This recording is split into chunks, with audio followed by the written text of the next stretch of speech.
Aujourd'hui on se retrouve pour une vidéo sur la dépose et la pose du nouveau lanterneau. Rappelez-vous, cet hiver on avait essayé d'ouvrir le lanterneau et la poignée était restée dans nos mains. On a essayé de trouver de nouvelles poignées, c'est pas possible de le changer. On a essayé de trouver ce même lanterneau, exactement le même modèle, on n'a pas réussi à le trouver. Et oui, du coup le van est de 2006 donc il est pas tout jeune. Suite à ça, on a racheté un nouveau lanterneau qui est plus grand. Celui-là c'est un 700 par 450. Les nouveaux modèles font 700 par 500. On est obligé de réagrandir le trou et mettre le nouveau lanterneau. Donc j'espère que ça va bien se passer. C'est un peu stressant parce qu'en plus c'est pas juste la tôle à couper, on a la tôle à couper plus le plafonnier. Donc on a le plafonnier à réagrandir, réenquiller de nouveaux chevrons. Je sais pas trop comment ça va se passer. Hier on a commencé à faire la préparation. On en a profité pour sortir le nouveau lanterneau, pour reprendre les côtes intérieures du lanterneau, voir si c'était les mêmes sur l'ancien. Ce matin c'était un peu nuageux, mais là c'est en train de se dégager. Normalement on a quelques heures pour faire les travaux, donc ce matin on se dépêche, juste on nettoie, on retire l'humidité. Tout à l'heure au moment de faire le joint, il fera bien beau, pas trop chaud non plus, donc on en profitera pour coller le lanterneau, et avant ça il y a plein de choses à faire. Allez, on y va.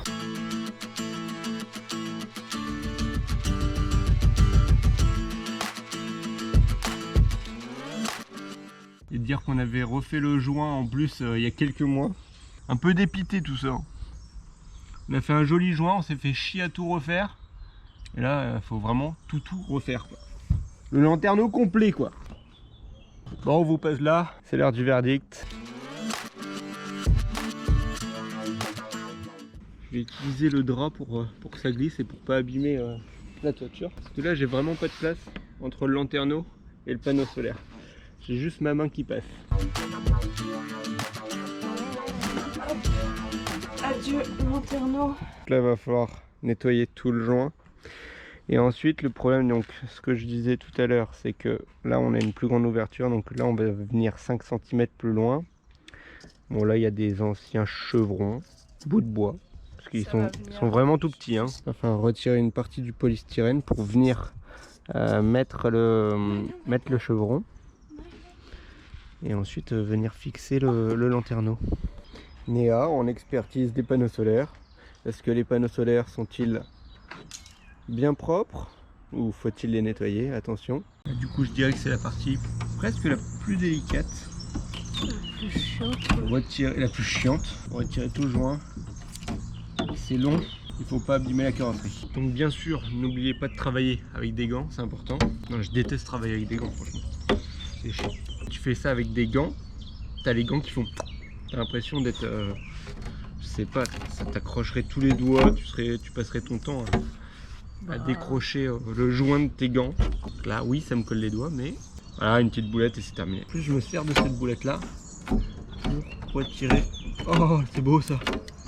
C'est comme la pâte à fixe. On est à l'étape de l'acétone. On repasse bien sur les bords, histoire qu'il n'y ait plus d'acétone et que ça sèche. Derrière, ça nous permettra de venir couper une première fois. Et ensuite, on viendra mettre du white spirit pour renettoyer le tout. Cette partie-là, en fait, on la laisse, puisque on va agrandir le toit de 5 cm. Donc cette partie-là, elle va dégager. On va commencer à faire les trous, le perçage. Pour ce faire, nous avons des mèches métal et on a la scie sauteuse avec la mèche métal. On utilise un cutter pour découper le plafonnier. Bon, il n'y a pas grand chose à découper puisqu'au final le plafonnier c'est du bois compressé, ça fait 2 mm. Donc là j'y vais vraiment tout doucement et je repasse plusieurs fois des coups de cutter jusqu'à transpercer tout le plafonnier.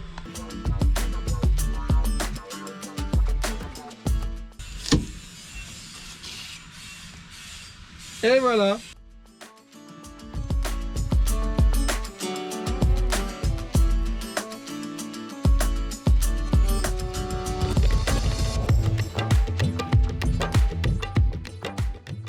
Donc là on met du scotch, on va venir mettre la scie sauteuse sur la tôle et c'est pour éviter d'abîmer la peinture.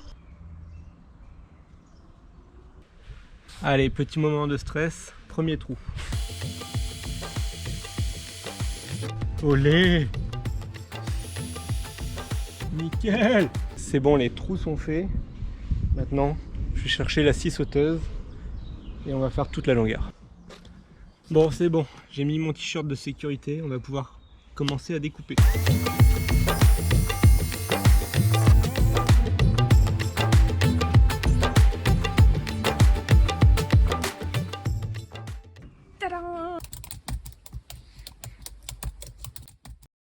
Et voilà, le trou est terminé.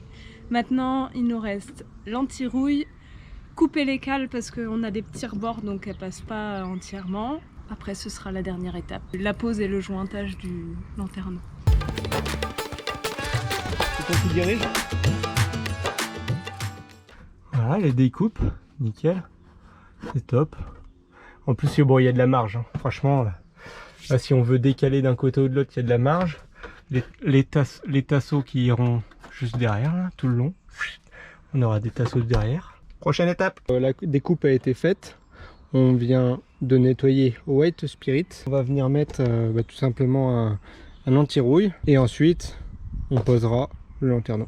Donc du coup, là, on se retrouve avec la scie sauteuse, mais avec les chevrons. Dans l'encadrement où on vient mettre le lanterneau, il y a un peu moins d'1 centimètre en trop.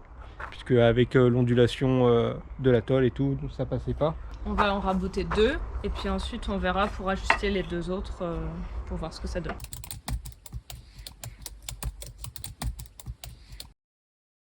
Bon, c'est les imprévus, c'est les aléas, on adore ça. On vient de se faire surprendre par la pluie, il était censé pleuvoir seulement à 20 h et là il tombe peut-être quelques gouttes, donc du coup on a bâché un petit peu le trou. Nous avons fait un beau système Z, c'est même pas un système D, c'est un système Z pour éviter que l'eau ne s'accumule là-haut et donc du coup fasse une cuvette. Voilà, c'est ultra temporaire, le temps que la petite pluie s'arrête. On vient de finir les tasseaux, la prochaine étape c'est quand il s'arrête de pleuvoir, on met le lanterneau et ensuite on protège avec une bâche pour la nuit, le temps que l'anti-rouille fasse effet. Hier il s'est mis à pleuvoir et donc on a mis une bâche sur tout le toit qui protège le toit et l'ouverture qu'on a fait. Donc là on a juste posé le lanterneau dans le trou sans le joint. Aujourd'hui on va retirer cette bâche, on va mettre le joint et on va réenquiller, on va tout sceller. C'est la dernière étape. C'est le moment où il ne faut pas lésiner sur le mastic. Puis on viendra compléter après quand on fera le joint d'étanchéité une fois que le lanterneau sera posé.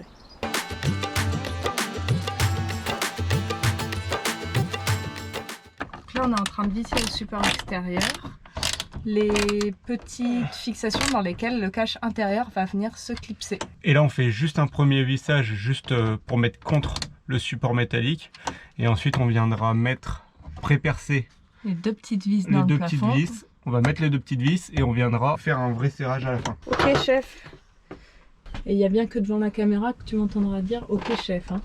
Même pas dans tes rêves en vrai. Elle a mis la caméra pour justifier. Je fais juste un pré-vissage avec la machine pour éviter de se cramer et on finit la main pour pas tout éclater parce que sinon ça va éclater le bois et tout. Allez, dernière étape, là on se retrouve sur le toit. Là, on a bien le joint qui dégueule. Je fais juste les finitions pour remettre un peu de joint là où il y en a besoin. Donc il y a du joint, c'est important, hein.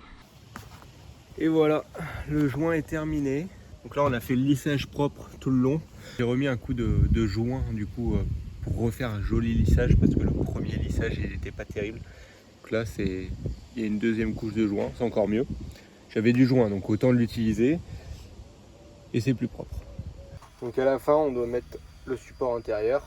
Donc c'est juste des clips à venir enfoncer dans les supports métalliques. Yes! Surtout n'hésitez pas si vous avez des questions sur la pose du lanterneau ou quoi que ce soit, sur d'autres questions que vous avez en tête, sur le van, sur le voyage, sur ce que vous voulez. N'hésitez pas à poser des questions en commentaire et j'y répondrai avec plaisir. On se retrouve en Ariège où on a eu de grosses pluies, donc le test en eau les valider. Pour celles et ceux qui n'ont pas suivi, nous sommes de retour en France. Bref, j'espère que cette vidéo vous aura plu ou qu'elle pourra vous aider. N'oubliez pas de vous abonner. Sur ce, ciao!